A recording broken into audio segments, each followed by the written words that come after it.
अशोक जी single, जिनके sir पे लाठी लगी थी, उनके सर से रक्त बह रहा था। जब बैरिकेड टूटा तो सबसे पहले बाबरी ढांचे के गुंबद पर भगवा फहराया। अचानक से उस घर के दरवाजे पर पानी पानी की आवाज आई। दरवाजा खोलते ही उन्हें खींचकर वहां पर गोली मारी गई। जय श्री राम। मैं पूर्णिमा कोठारी, राम शरद जी की छोटी बहन, जिन्हें आप कोठारी बंधुओं के नाम से जानते हैं। मैं आप सबको राम शरद जी के बचपन से और राम कार सेवा तक का जो सफर है उसे संक्षिप्त में बताना चाहूंगी। बचपन से ही वो दोनों संघ के स्वयंसेवक थे और अपने शाखा के दायित्व को उन्होंने बहुत अच्छे से निभाया। जब वो कार सेवा के लिए जाने वाले थे, उससे 2 वर्ष पहले से ही शिला पूजन और राम ज्योति पूजन का जो दायित्व उन्हें दिया गया था, वो भी उन्होंने बहुत अच्छे से निभाया। और अपने दायित्व का पालन करते हुए जब कार सेवा का आह्वान हुआ तो उन दोनों ने स्वयं को आगे लेके और संगठन को कहा कि हम जाएंगे। संगठन ने कहा कि एक घर से एक ही जा सकता है, यही नियम है। वैसे में बड़े भैया को बोला गया कि आप तो बहुत मैच्योर्ड है, बड़े हो, आप रुक जाओ। तो उन्होंने कहा कि राम के काज में राम तो जाएगा। ऐसा कह के उन्होंने अपना पक्ष रख दिया। उसके बाद शरद से कहा गया तुम छोटे हो, तुम रुक जाओ। उन्होंने भी कह दिया कि जहाँ राम जाएगा वहाँ लखन तो जाएगा ही। वो अपने आप को उस समय लक्ष्मण के रूप में वहाँ प्रस्तुत कर दिया उन्होंने। ऐसा कह के जब सबको निरुत्तर कर दिया तो उन्हें ये भी एक प्रस्ताव दिया गया कि आप दोनों एक वाहिनी में मत जाओ, आप अलग अलग वाहिनी में जाओ। पर उन्होंने उसमें भी सबको मना कर दिया और कहा कि नहीं, हम दोनों भाई एक साथ ही रहेंगे। इसके पश्चात जब घर पर पिताजी से बात हुई, पिताजी ने कहा कि बेटा हम तो मारवाड़ी फैमिली से हैं, क्या जरूरी है कि हम वहाँ पर स्वयं जाके ही अपनी कार सेवा करें। हम यहाँ धन के द्वारा भी अपनी कार सेवा कर सकते हैं, धन के द्वारा भी हम मदद कर सकते हैं।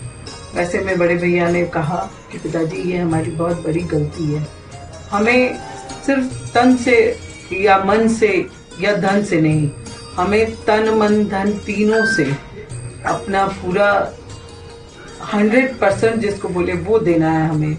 और ये देश के लिए हम अपना कार्य करके रहेंगे। वैसा कह के उन्होंने माँ पिताजी को भी कन्विंस कर लिया। वैसे में जब 22 अक्टूबर को उनकी यात्रा शुरू हुई माँ के मंगल तिलक के साथ, आशीर्वाद के साथ कि आप दोनों विजयी होके वापस आओ, आप अपना कार्य पूर्ण करके ही वापस आओ, ऐसा आशीर्वाद माँ पिताजी दोनों ने उन्हें दिया। और 22 अक्टूबर को उनकी यात्रा शुरू हुई। 22 अक्टूबर को जब वो यहाँ से निकले तो यही कलकत्ता से ही उन्हें मुश्किलों का सामना करना पड़ा। ट्रेनें बंद कर दी गई थी और ट्रेन सामान्य रूप से नहीं चल रही थी। अपनी टाइम से उन ट्रेनों को कैंसिल कर दिया जा रहा था। अयोध्या के लिए कोई भी ट्रेन नहीं चल रही थी। ऐसे में उन्होंने तय किया कि हम बनारस तक ट्रेन से जाएंगे और वहाँ से फिर आगे का सफ़र वहीं तय करेंगे। जब वो बनारस के लिए पहुँचने वाले थे, उन्हें पता चला कि बनारस में गिरफ्तारियाँ हो रही है। उन्होंने एक स्टेशन पहले ही ट्रेन छोड़ दी। ट्रेन से उतर के उन्होंने रास्ते से गाड़ी वगैरह करके और बनारस का सफ़र तय किया। जब वो बनारस पहुँचे तो उन्हें पता चला कि आगे के सभी मार्ग बंद हैं। अयोध्या के लिए कोई भी रास्ता खुला नहीं है। किसी 2 व्यक्ति को भी अगर एक साथ देख लिया जाता था तो उन्हें भी गिरफ्तार कर लिया जाता था। ऐसे में जब आगे बढ़ना बहुत मुश्किल लग रहा था, उनकी वाहिनी ने ये तय किया कि हम रात को खेतों के रास्ते से आगे बढ़ेंगे। मन में जो संकल्प लेके आए उसे किसी भी तरीके से पूरा करना था। इस निश्चय के साथ वो सब खेतों के रास्ते से रात को आगे बढ़े। बहुत ठंड थी उस साल, पर उन्होंने उस ठंड से भी नहीं रुके। वो अपने दृढ़ निश्चय को पूरा करने के लिए, संकल्प को पूरा करने के लिए वो लगातार रात को चलते हुए और उन्होंने वो सफ़र पूरा किया। एन 30 अक्टूबर के दिन वो अयोध्या पहुँचे। जब वो अयोध्या पहुँचे तो वहाँ पर कार सेवा का आह्वान हो चुका था और उनको भी ये आदेश दिया गया कि आप लोग कार सेवा के लिए आगे बढ़ जाओ जन्मभूमि की तरफ। वो दोनों अपनी वाहिनी के साथ जन्मभूमि की तरफ आगे बढ़े। वैसे में आगे से कुछ हल्ला गुल्ला हुआ और उन्होंने देखा कि अशोक जी सिंघल, जिनके सर पे लाठी लगी थी, उनके सर से रक्त बह रहा था और उन्हें पुलिस गिरफ्तार करके ले जा रही थी। वैसे में सभी कार सेवकों को बहुत रोष हुआ और उनका उत्साह भी उसी समय दुगना हो गया। वैसे में उन्होंने सबसे आगे जाकर जब बैरिकेड टूटा तो सबसे पहले गुंबद पर, बाबरी ढांचे के गुंबद पर भगवा फहराया और वहां ध्वज प्रणाम करके वो अपने डेरे पर आ गए। उन सबको ये खुशी थी, उस दिन कार सेवा हुई थी और सबके मन में ये खुशी थी कि चलो हम जो संकल्प लेके आए थे वो हमने पूरा कर दिया। वैसे में दूसरे दिन जब सरकारी मीडिया और सरकारी तंत्र जितने थे वो झूठ फैला रहे थे। उन्होंने बताया कि वहाँ पर मुलायम सिंह ने जो कहा था परिंदा भी पर नहीं मार सकेगा, वो सही हुआ और कोई भी कार सेवक कुछ भी नहीं कर पाया, कोई कार सेवा नहीं हुई। जब ये सब सुना कार सेवकों ने तो उनमें एक स्वाभाविक रोष हुआ कि हमने जो कार्य किया है वो क्यों नहीं बताया जा रहा है, क्यों ये झूठ पूरे देश के सामने परोसा जा रहा है। संगठन ने फिर से निर्णय लिया कि 2 नवंबर को हम सांकेतिक कार सेवा करेंगे। न हमारे हाथ में झंडी होगी, न डंडी होगी, न हम कहीं कोई विरोध करेंगे। हम राम धुन करते हुए आगे बढ़ेंगे और जहां हमें रोका जाएगा हम वहीं बैठ जाएंगे, जमीन पर बैठकर राम धुन करेंगे। और यही उन्होंने किया भी।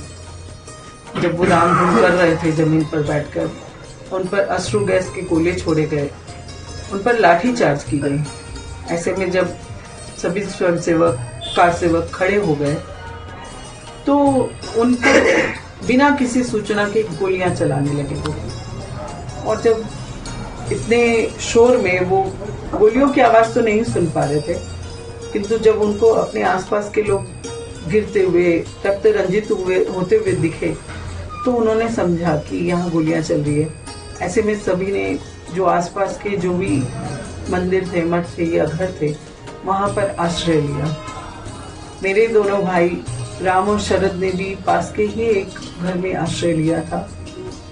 अचानक से उस घर के दरवाजे पर पानी पानी की आवाज आई, जैसे कोई कार सेवक को करा रहा है, उसे हमारी जरूरत है, ऐसा भाई को लगा, छोटे वाले भाई को। उन्होंने दरवाजा खोला। दरवाजा खोलते ही उन्हें खींचकर वहां पर गोली मारी गई। उनके सीने पर 2 गोलियां मारी गई थी। जब वो नीचे गिरे तो उनको घसीटा जाने लगा। ऐसे में बड़े भाई भी सामने आए और उन्होंने कहा कि मेरे भाई को कहाँ लेके जा रहे हैं। उसी समय उन्हें भी नीचे गिरा दिया गया और उन पर भी गोली चलाई। उनके सर पर गोली मारी गई और दोनों भाइयों का बलिदान वहां हो गया।